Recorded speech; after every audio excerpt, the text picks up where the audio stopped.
ಇವನು ಚಿನ್ನದ ಕಳಶ, ಕೃಷ್ಣನ ಕರ್ಣನ ಹೋಲುವ ಮನುಷ್ಯ. ಸೇನೆಯ ನಿಲ್ಲಿಸೋ ಧೈರ್ಯದ ರಭಸ, ಕಾಲಿಗೆ ಸೋಲುವ ಮಗುವ ಮನಸ.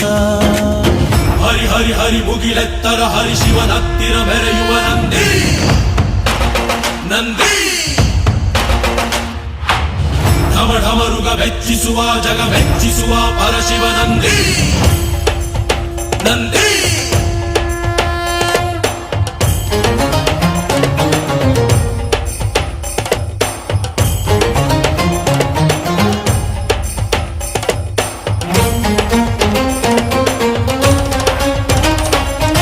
ಎಂಟೆದೆ ಬಂಟ ಇವನೇನೆ, ತೋಳಿಗೆ ತೋಳು ಕೊಡುತ್ತಾನೆ. ಇವನೆಂದರೆ ಶಿವ